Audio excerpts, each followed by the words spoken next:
Bon, une fois encore, vous m'avez époustouflé avec toutes vos réponses à mes histoires. J'arriverai jamais à tous vous répondre, donc je vais juste parler des sujets qui reviennent souvent et j'enchaînerai avec les histoires. Je vais en écrire autant que possible en plus de celles de mes amis, et puis je ne posterai probablement plus avant d'avoir eu une chance d'obtenir les réponses à certaines questions que j'ai pour mes supérieurs. Très bien. Alors les questions que vous semblez tout savoir. Malheureusement, je préfère ne pas vous dire précisément où je travaille. Honnêtement, certaines des choses dont j'ai parlé ici pourraient m'attirer beaucoup d'ennuis. Je pourrais même être viré, donc il vaut mieux que je ne donne pas trop de précisions. Disons juste que je suis aux États-Unis dans une région assez sauvage. On a des centaines de kilomètres carrés de forêt épaisse avec une chaîne de montagnes et quelques lacs. Il y a toujours beaucoup d'intérêt pour les escaliers. Et vous avez de la chance, un de mes amis a justement une histoire à ce sujet qui pourrait beaucoup vous plaire. J'en parlerai plus tard à la fin de ce post. Pour ce qui est de savoir si j'ai déjà pensé à en parler à mes supérieurs, oui, ça m'est déjà arrivé, mais c'est la même chose que tout à l'heure. Je n'ai pas envie de perdre mon boulot. Toutefois, un de mes anciens chefs ne travaille plus en tant qu'agent SAR, et c'est possible qu'il veuille bien me donner des infos sur le sujet. J'irai lui parler à la fin de la semaine et je vous tiendrai au courant. Et pour ceux qui veulent des conseils pour devenir agent SAR, le mieux reste de contacter votre service des forêts locales et de voir s'il propose des stages. Ou quelles sont les qualifications requises. Ça fait des années que je fais ce job, et j'ai commencé comme volontaire sur des opérations de recherche. C'est un super métier, à part les quelques moments tragiques, et je n'en changerai pour rien au monde. Allez, passons aux histoires. La première m'est arrivée lors d'une de mes toutes premières affaires, et je découvrais encore un peu tout. Avant de faire ce job, j'étais une volontaire, donc je savais à peu près à quoi m'attendre, mais en tant que tel, je me contentais de retrouver les personnes disparues une fois qu'un vétéran avait trouvé leurs traces. En tant qu'agent SAR, les affaires sont bien plus variées, des morsures d'animaux aux crises cardiaques. On nous a appelés sur celle-ci tôt dans la matinée. Un jeune couple qui était sur un des chemins près du lac. Le mari était complètement hystérique et on avait du mal à comprendre ce qui se passait. On entendait la femme crier un peu plus loin et elle nous suppliait de la rejoindre au plus vite. Lorsqu'on arrive, on le voit qui la tient dans ses bras et elle qui tient quelque chose dans les siens. Elle pousse ses hurlements horribles presque comme un animal en pleurnichant. Le mari nous aperçoit et nous crie de les aider, de faire venir une ambulance. Sauf qu'évidemment, une ambulance ne veut pas rouler sur ce sentier, donc on lui demande si sa femme a besoin d'aide ou si elle peut marcher toute seule. Il est toujours hystérique, mais parvient à nous dire que ce n'est pas sa femme qui a besoin d'aide. Je vais la voir pendant qu'un vétéran essaie de la calmer, et je lui demande ce qui se passe. Elle se balance en tenant quelque chose et en criant encore et encore. Je m'accroupis et je constate ce qu'elle tient, et que ce qu'elle tient est couvert de sang, puis je remarque le porte-bébé, et mon cœur se noue. Je lui demande de m'expliquer ce qu'il se passe, et j'essaie de lui ouvrir les bras en douceur pour voir ce qu'elle tient. C'est son bébé. Mort à l'évidence. Sa tête était défoncée sur un côté et il était couvert d'égratignures.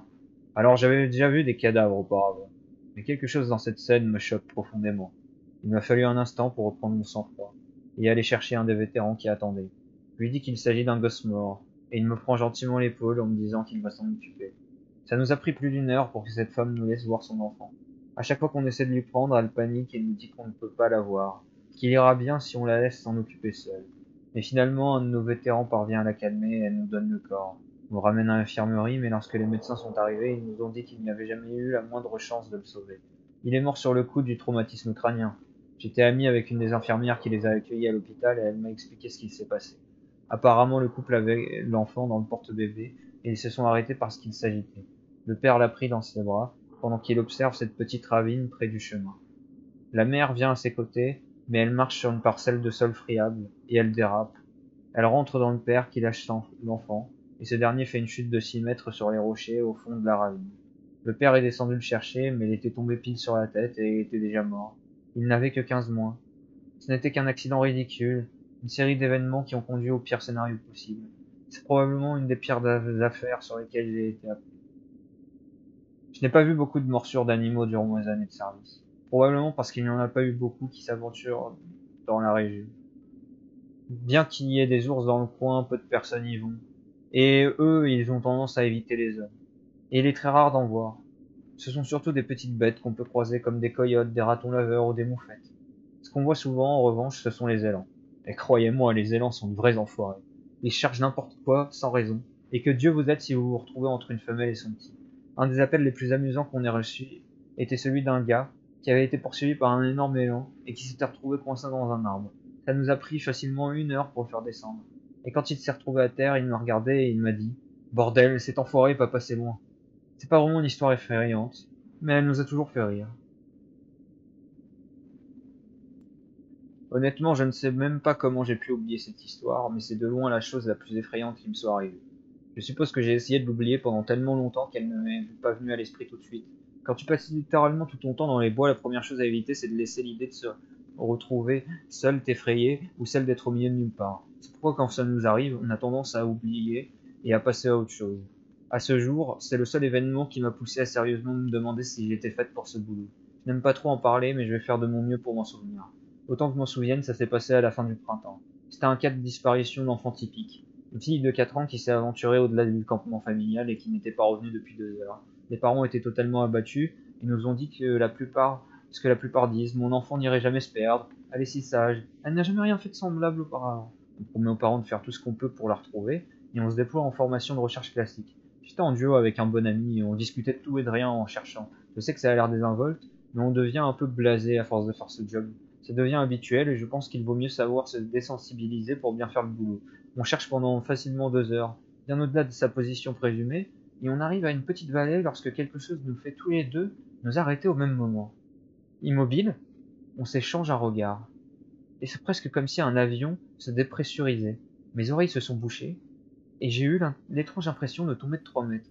Je m'apprête à demander à mon pote s'il a ressenti la même chose, mais je n'ai pas le temps d'articuler un son qu'on entend le bruit le plus fort que j'ai jamais entendu. C'est presque comme un train de marchandises qui nous passerait dessus, mais ça vient de partout à la fois, y compris d'au-dessus et d'en dessous. Mon ami me crie quelque chose, mais je n'ai rien compris avec ce rugissement assourdissant. Un peu effrayé, vous vous en doutez, on regarde autour de nous pour trouver la source du bruit, mais aucun de nous ne voit quoi que ce soit. Bien entendu, j'ai d'abord pensé à un glissement de terrain, nous ne sommes proches d'aucune falaise.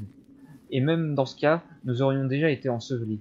Le bruit continue, et on essaie de se crier l'un à l'autre, mais même en étant côte à côte, on n'entend rien d'autre que ce bruit, et d'un coup, aussi soudainement qu'il est apparu, il s'arrête, comme si quelqu'un avait appuyé sur marche arrêt. On reste là, un instant, parfaitement immobile, et progressivement les bruits normaux de la forêt reviennent.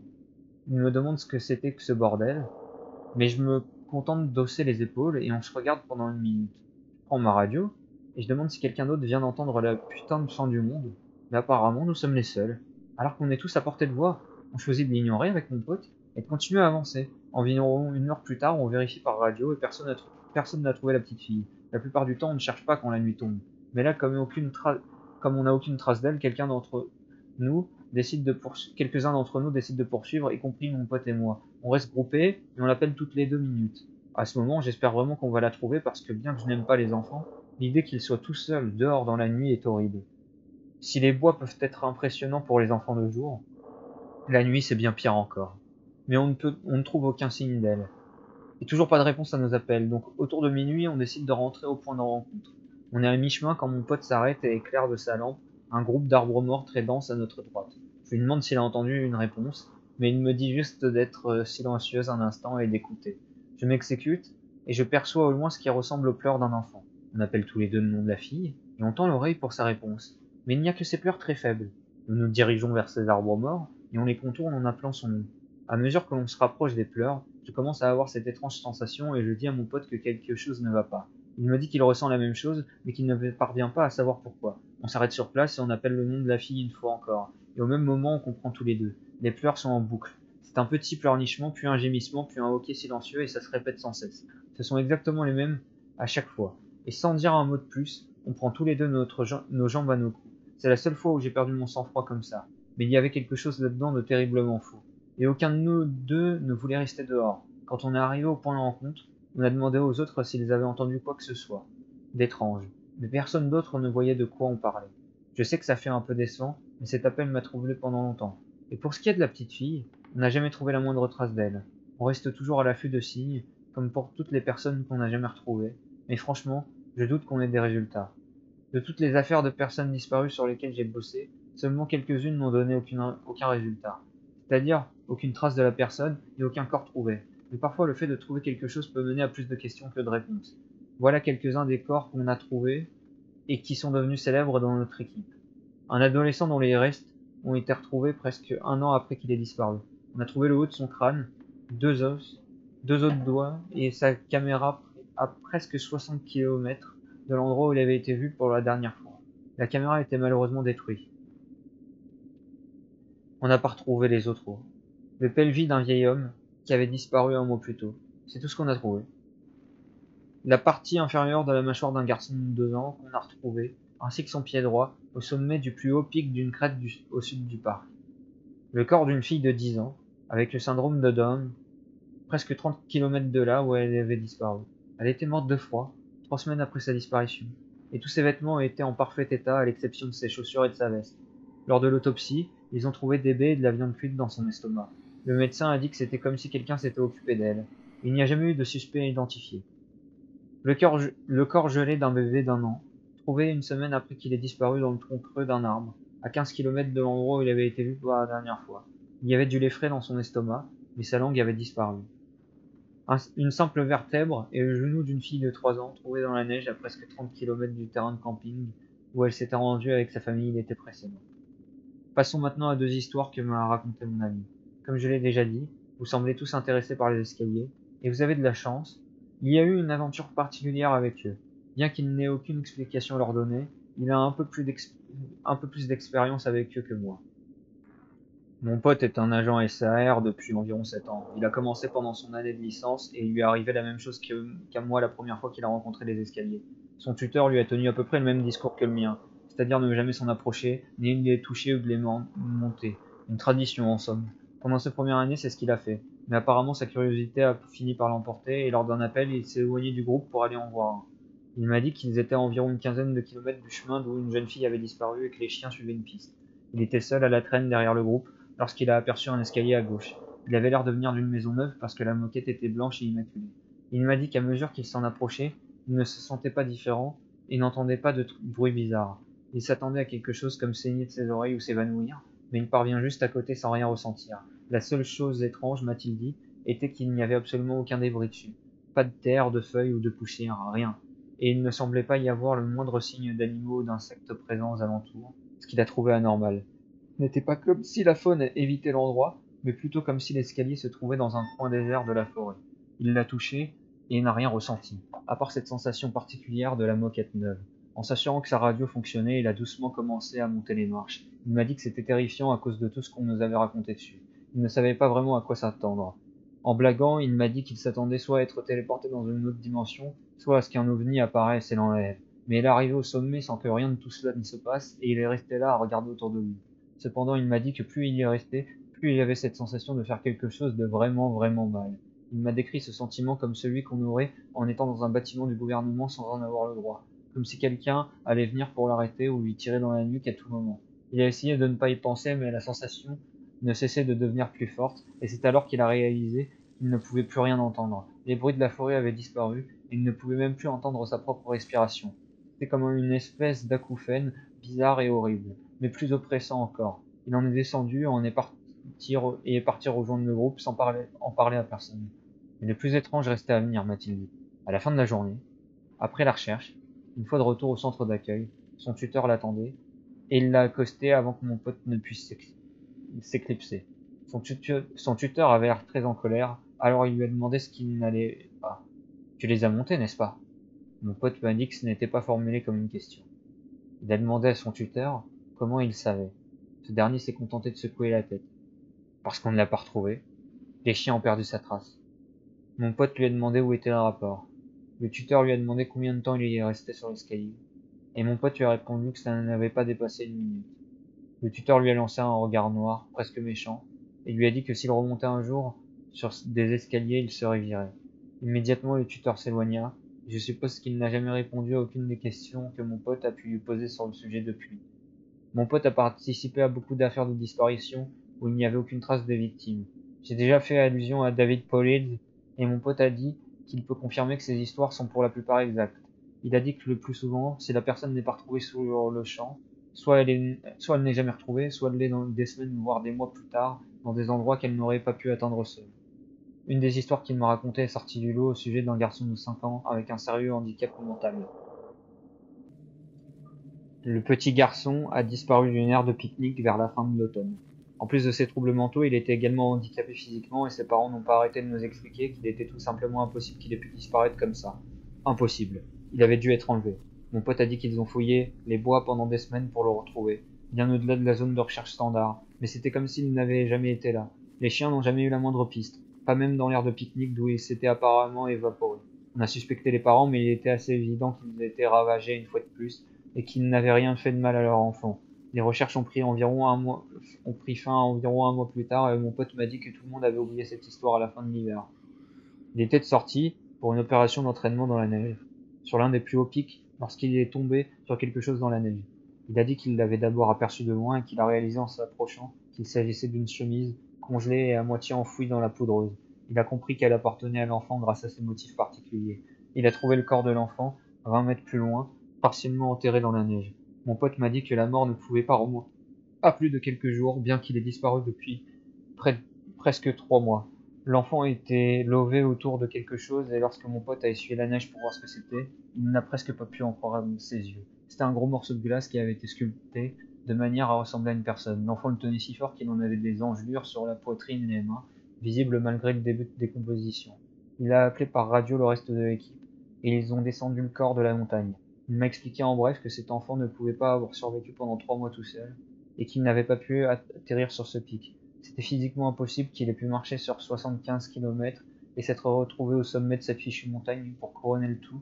Il n'y avait rien dans son estomac, ni dans son côlon. Rien, pas même de l'eau. D'après mon pote, c'était comme si on l'avait enlevé de la surface du globe, laissé en suspens, puis qu'on l'avait lâché sur cette montagne 3 mois plus tard, condamné à mourir de froid. Mon pote ne s'en est jamais vraiment remis. La dernière de ces histoires que je vais vous partager a eu lieu assez récemment, il y a quelques mois. Ils étaient sortis à la recherche de pumas, parce qu'ils avaient reçu de nombreux signalements. Une de nos tâches est de sillonner les zones où ces animaux ont été vus pour vérifier s'ils y sont effectivement, et de cas échéant, prévenir les gens et fermer l'accès à ces chemins. Il était seul dans une partie du parc à la végétation particulièrement dense, au crépuscule, lorsqu'il a entendu ce qui ressemblait à un cri de femme au loin. Alors comme vous le savez sûrement, le cri du puma ressemble exactement à celui d'une femme en train d'être assassinée. C'est déroutant mais ça n'a rien d'anormal. Mon pote a prévenu les autres par radio qu'il en avait entendu un, et qu'il allait continuer de progresser pour voir où commençait son territoire. Il a entendu le puma 2 fois de plus, toujours depuis le même endroit, et on a déduit l'étendue approximative du territoire. Il s'apprêtait à rentrer lorsqu'il a entendu un autre cri, cette fois à seulement quelques mètres de lui. Il panique bien sûr et presse le pas parce qu'il n'avait aucune envie de se retrouver face à un fichu puma et d'être mis en pièces. Tandis qu'il revient sur le chemin, il entend que le cri le suit, alors il se met à courir. Lorsqu'il était à environ 1 kilomètre de la base, le cri s'est arrêté et mon pote s'est retourné pour voir ce qu'il suivait. Il faisait presque nuit à ce moment-là. Mais il m'a dit qu'au loin, juste avant que le chemin ne bifurque, il pouvait apercevoir ce qui ressemblait à une silhouette masculine.